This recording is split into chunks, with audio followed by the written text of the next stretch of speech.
26 December 2020, and I'm joined by Mr. Witness Dube, one of the campaign managers for Secretary General of the MDCT, Senator Douglas Munzora. How are you, sir? I'm okay, sir. How are you? And greetings to your viewers wherever they are. Okay, fantastic. Today we want to have a quick discussion over a letter that was circulated by the Deputy Treasurer General, Chief Ndlovu, yesterday. The contents of the letter are that money was stolen and delegates are unable to attend the extraordinary Congress in Harare because of lack of money. Can you give us more detail on what is happening?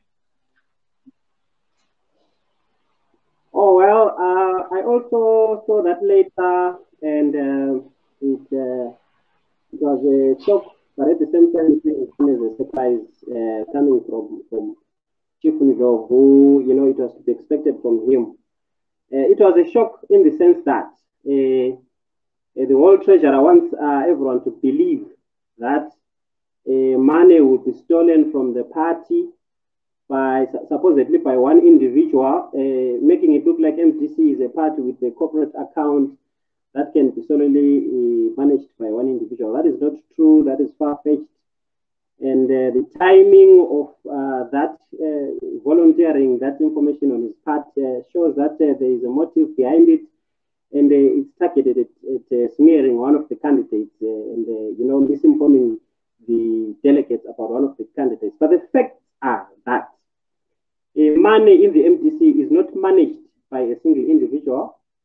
The signatories are the President, the Treasurer General, you know, the Secretary General, and maybe another. There should be 4 signatories to the account. And the procedure in withdrawing money is that requisitions are held, one person raises a requisition and another has to authorize it. And when a withdrawal is made, notification is made to all the signatories and immediately sent to all the standing committee members. So to say that we suddenly discovered that money was stolen yesterday, it's shocking. And when a withdrawal is made, especially the monies that are alleged to have been withdrawn, notification would have been given to all the standing committee members, and any one of them would have queried authorization of that of those amounts. So at the same time, this is Chief Ndlovu that we are talking about. If you see at the letter, the purported letter, it's not on our usual MDC letterhead. In fact, I don't ever recall seeing the Treasurer General's letterhead myself. That's because ordinarily the Treasurer General's job is to look for money for the party. And in such situations where we have a Congress, you would expect him to be writing letters everywhere. You expect letters to be flying to every possible donor who can assist us to raise money for the delegates and for the holding of Congress, because we can never have enough for such a big event. But alas, he is writing to social media, he's playing to the gallery, he's doing typical Chief Ndlovu that we should be expecting because, you know, these are people that do not really have roots in the party.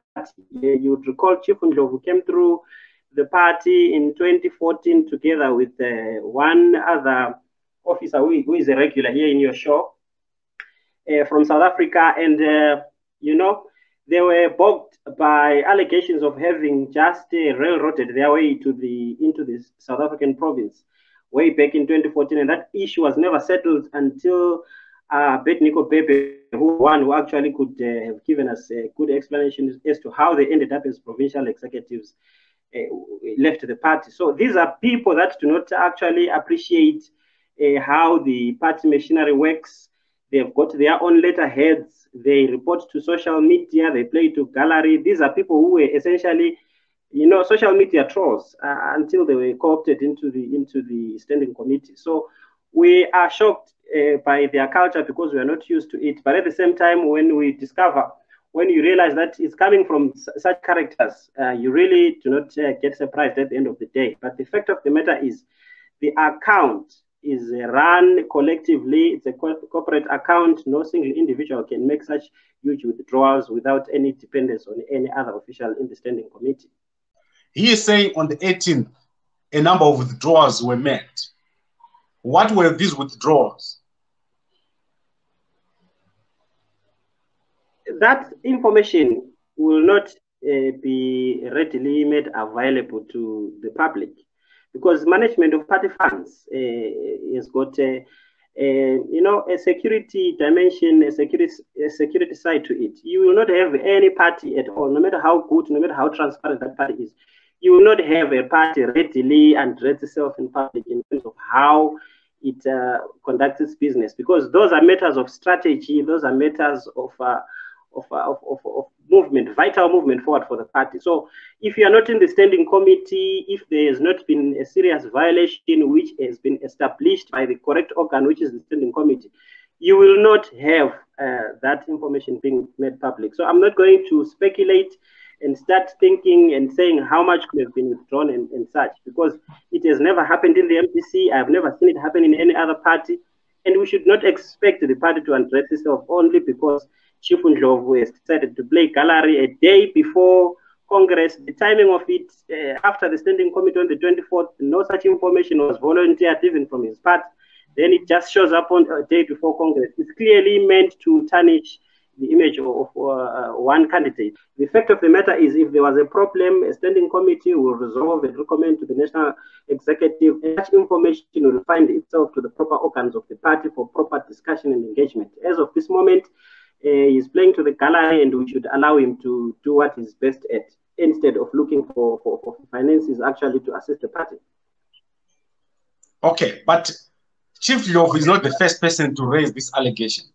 On Friday, Senator Mudzuri was quoted in the Daily News as having said the same. Did you confront Senator Mudzuri over the same allegations that he made? You know, the Mudzuri campaign, like I stated in my last interview, has been less on personal attacks and personal confrontations. I think one of the things that you are seeing, the trend that you are seeing here, is that there are candidates who have not been able to communicate what their candidature is all about. You know, you find the candidates who are all about saying they were the ones who were in position when President Tsvangirai passed on, sadly. And beyond that, there is nothing from their campaign teams that you can hold on to and say, okay, other than that, what else are those candidatures offering? And this is why you then have a smear campaign being churned out from those campaign corners.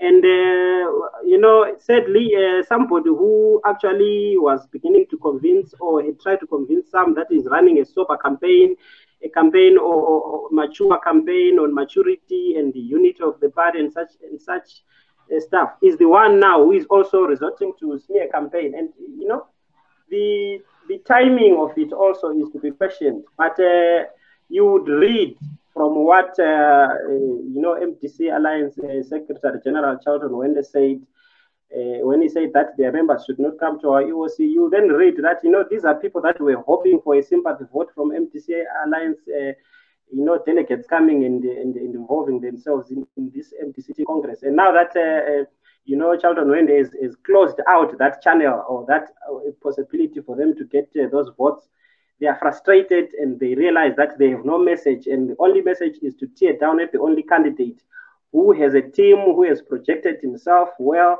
and who has his campaign going and really set for clinching this one. So it's to be expected, desperate efforts in the last minute, but it's unfortunate some of these things actually dent the image of the party, because these are people creating falsehoods, which we are, as a party, are going to have to do damage control after the extraordinary Congress. People should see beyond this extraordinary Congress and realize that the party will still survive after this Congress. So it's very unfortunate coming from a person who was running a campaign, perhaps that could have been bought by some. But with this resorting to smear campaign and dirty campaign, I don't see him having a good showing at the EOC.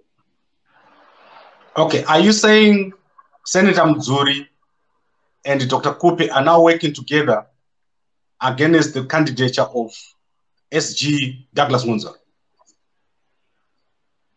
They will not confess to that, but facts are saying that their campaign teams, the projection of their messages. If you look at the campaign team from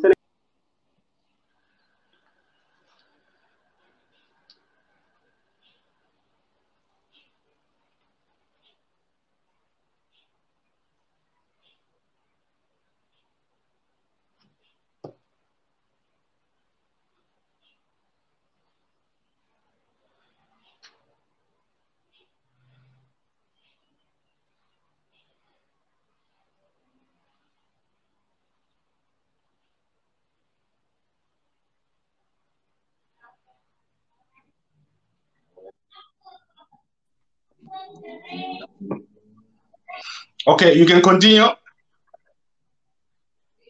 Yes, I was saying they will not agree to their campaign being dirty, but the evidence on the ground, what we are seeing, is that they've focused more and more on mudding one candidate, Senator Douglas Khupe Mudzuri. You know, the timing of all these allegations, and you know, they don't have any message on what their candidature is about. And they seem to be doing this in a uniform manner. So one would wonder if they are not actually coordinating that from the background. But whatever the case is, the Extraordinary Congress is about the genuine MTC members who have got a genuine leadership question to settle. And that will not be settled along personal lines. We must stay clear of personality attacks, especially the unwarranted ones, as we are seeing in this case. We must stick on the issues. We need a leader who is going to carry on with the legacy of our late President Tsvangirai, who is going to unite the opposition party, who is going to galvanize the structures, who is going to infuse hope, who is going to infuse energy, who is going to put structure into the attack on state power, how we get to state power. So we can't do that by attacking one another, especially based on lies and needlessly. We need a party, a people, a leadership that knows that whatever we are mobilizing towards in terms of goals, we have to do it together after the Extraordinary Congress.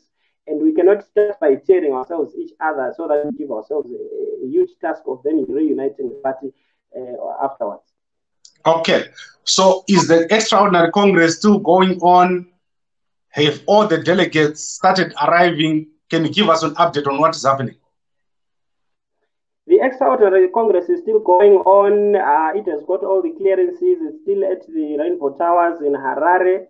And, you know, at such times, we have always had difficulties and challenges. Anyone who has been long enough in the MTC will know that we really never have enough resources for an event of such magnitude. So most of the times, what has happened in the past is that delegates have had to dig deep into their pockets and they come into the Extraordinary Congress, and where they have gotten help, and most of the times it has always come in the 11th hour or very late, as you know. So we are still going ahead, and we are still praying for that miracle that all the delegates are going to make it, and it's going to be a momentous occasion. And at the end of the day, we are going to have a new leader who is going to knit the party together and take us on as we prepare for 2023. So the spirits are still high. Whatever challenges we have, we still believe that this Extraordinary Congress is going to happen. And you know, some of these allegations that you are seeing now, they perhaps could be a reflection of how some candidates maybe had really developed cold feet on the Congress issue, having raised also the voters' roll issue at the very last minute, and having seen that you know, the Senator Mudzuri campaign, which is basically in the administrative arm of the party, as his Secretary General, we played ball and we put together a voters' roll that is now beyond question. And because that has been settled now, new issues are being raised to say there is no money. So if there is no money, maybe let's not have the Congress. But delegates are going to dig deep. We are going to dig deep as a party. We have always had to dig deep, not only in Congress matters, but in everything that we do. We have always had to do it ourselves. And so we are going to do it as a party because we are inspired first as the Mudzuri campaign team. And after that, we believe this party is going to dig deep, going into 2023 to make sure that we get state power to actually affect all the instruments of government for a better change, for a better life of all Zimbabweans. Okay, I want us to go back to the point you just mentioned. Do you think the campaigns that are working together are now afraid that they will lose, so they want the Congress not to be held? But what will happen if the extraordinary Congress is not held? Yes, like I keep saying, facts on the ground point to candidates that are now developing cold feet. Because, you know, leadership is a collective effort. If, for instance, leadership had seen that the voters' roll was not in a good standing, that would have been done months before the last minute on our last attempt. But because it was deliberately meant to actually push it forward, other candidates had to wait late and start pointing fingers at the Secretary General.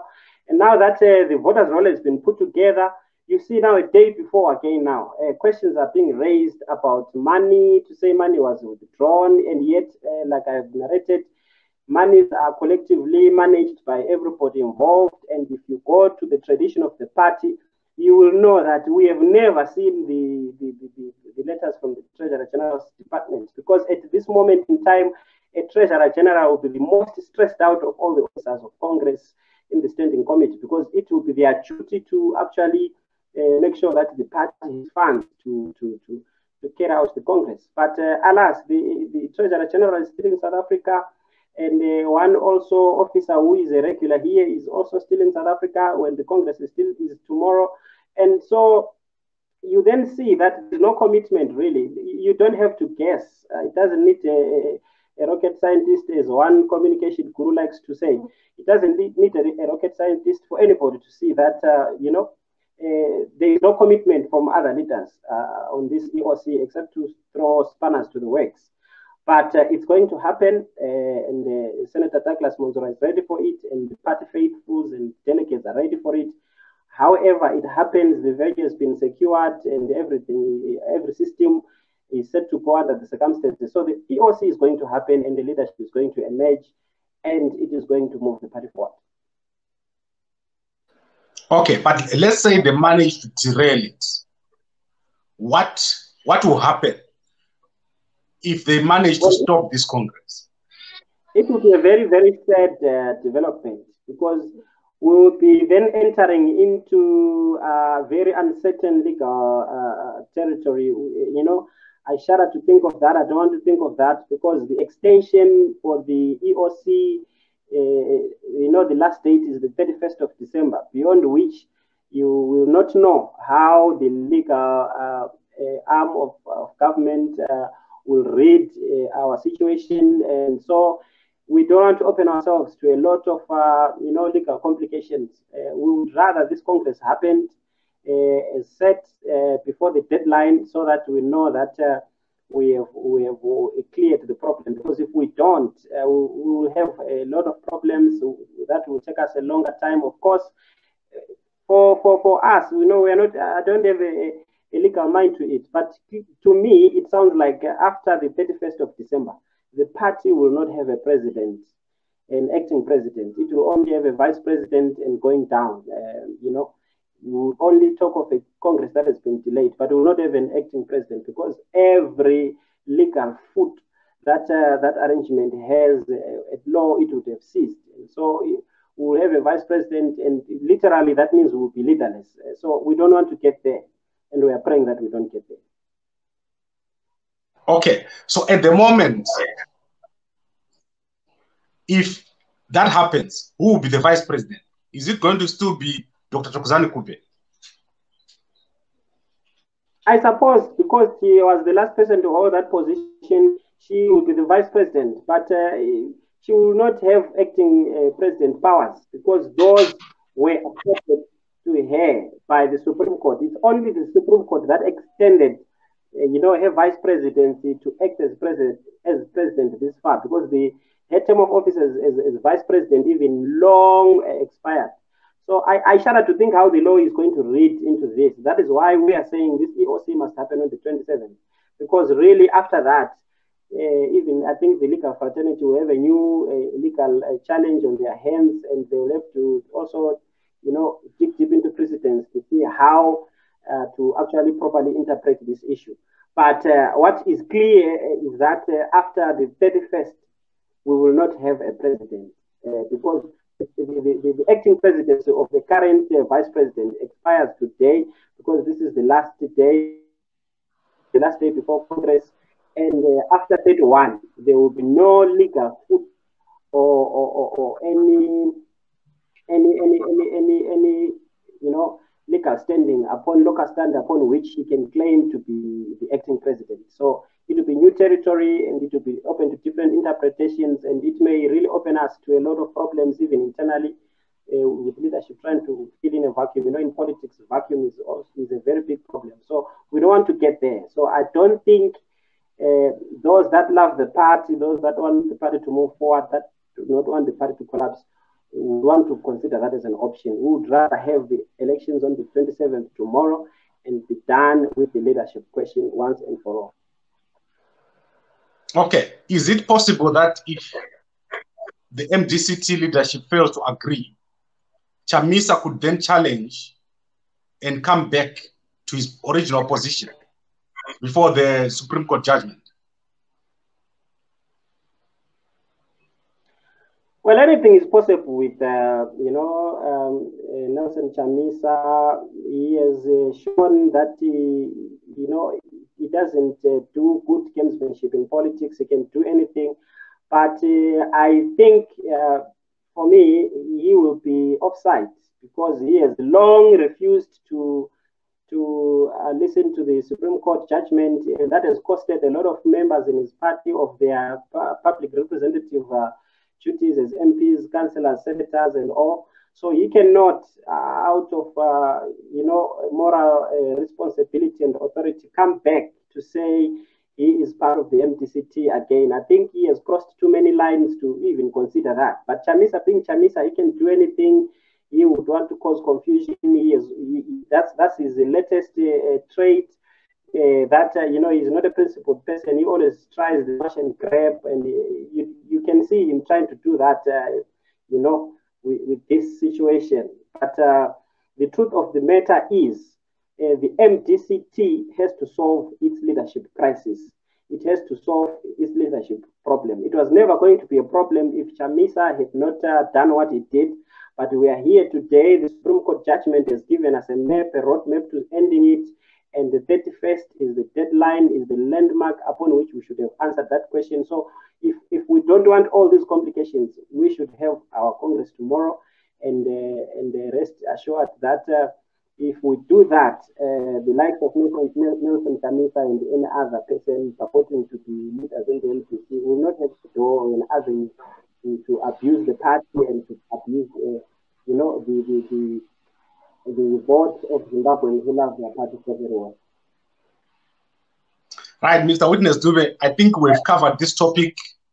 You've explained that the letter that was written by Deputy Treasurer Chief Ndlovu was not a real letter representing the position of the party. And you've also explained the danger of not holding the Extraordinary Congress. Is there anything else you want to say before we close? I want to encourage the delegates once again to say, look, we have always had to do it. In 2006 at City Sports Center, Congress was called, and the logistics to it were next to chaotic, if anything else, because the party didn't have money and it was not clear who is where. But alas, we had 15,000 delegates come, and in the end, a special waiver was done, and we had it lowered to include even lower delegates who had come, using their own personal funds to actually vote in the Congress. And the party emerged stronger from there, and it was to win the presidency in 2008 and to take outright majority in 2008 elections as well. So we are in a similar situation. History is repeating itself. We are in this situation. We've been here before. If delegates come in their numbers to the Rainbow Towers, and we vote a new leader under the circumstances that we are in, we will redefine our course of history again, and we would have set ourselves and poised ourselves for a better showing in the 2023 election. So there is no choice. It's either somebody is at Rainbow Towers tomorrow or they are at Rainbow Towers tomorrow if they love the MTC and they are a delegate to this extraordinary Congress. Right. Thank you very much, Mr. Witness Dube. I hope to talk to you again tomorrow in the morning before the extraordinary Congress so that we keep everyone informed. Thank you very much, sir, for joining us this afternoon. Thank you very much, Parang.